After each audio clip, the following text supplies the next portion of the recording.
يوم يبعثهم الله جميعا فيحلفون له كما يحلفون لكم ويحسبون أنهم على شيء.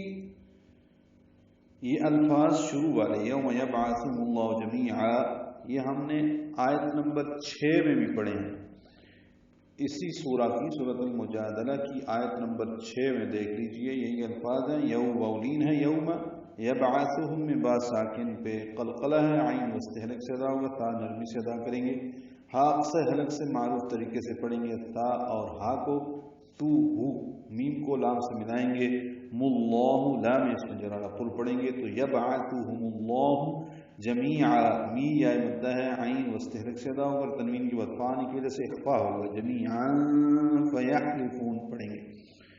ہا ساکن پہ ہمس ہے، لام باریک اور جلدی پڑھیں گے، فو واو مدہ ہے، 2 حرکات لمبا ہے، نون کی زبر کو اور لام کی زبر کو جلدی جلدی پڑھیں گے، ہو الٹا پیش ہے لہو میں، لام کو جلدی پڑھنا ہے، ہو الٹا پیش کو 2 حرکات لمبا کرنا ہے. کما کاف باریک ہے اور مالک مدہ ہے، 2 حرکات لمبا ہے. یحلفون یہ دوبارہ آیا، ہا ساکن پہ ہمس ہے، لام باریک اور جلدی، فو واو مدہ ہے. لکم پہلے لہو تھا، ابھی لکم آیا، قاف باریک میم ساکن پہ اظہار شفوی. ویحسبون یہ بھی ہا ساکن ہے، اس میں بھی ہم سے بو واو مدہ ہے. انہم میں نون مشدد پہ غنہ ہے، آواز ناک کے بعد سے ملے جائیں گے، ہم میں میم ساکن پہ اظہار شفوی ہے، علام لام پر کھڑا زبر ہے، 2 حرکات لمبا ہے، شئی میں یا لین ہے اور اس کے بعد حمزہ آنے کی وجہ سے لین عارض وقفی بن گئی ہے وقفن، یعنی حمزہ کو ہم ساکن کر رہے ہیں، اس کی دونوں زیریں ساکن کر رہے ہیں تو حمزہ ساکن جھٹکے سے ادا ہوگا. اب شئی لمبا کر دیں گے، علی شئی، اب یہ لین وقفی ہے یا لین عارض للسکون ہے اور حمزہ ساکن جھٹکے سے ادا ہوا. اور ملا کر اگر پڑھنا ہو تو علی شیء، تنوین کے بعد آگے حمزہ آ رہا ہے علا کا، تو اس وجہ سے اظہار ہوگا، علی شیء علی انہم پڑھیں گے. الا انہم هم الكاذبون، الا میں حمزہ اقصى حلق سے بالجہر ادا کریں گے، لا الف مدہ، اس کے بعد حمزہ کی وجہ سے مد منفصل ہے.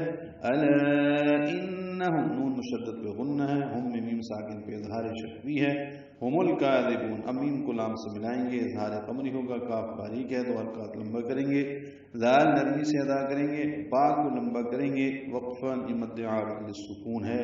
هم الکاذبون ملانا ہو تو نون کو سین سے ملا دیں گے، کیونکہ اگلی آیت کا جو پہلا لفظ ہے استحوذ، اس کا حمزہ عارضی ہے تو هم الکاذبون نستحوذ ہو جائے گا.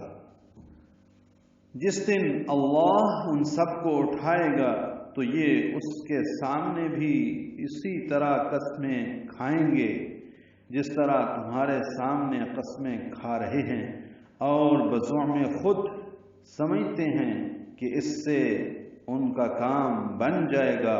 خوب جان لو وہ پرلے درجے کے جھوٹے ہیں.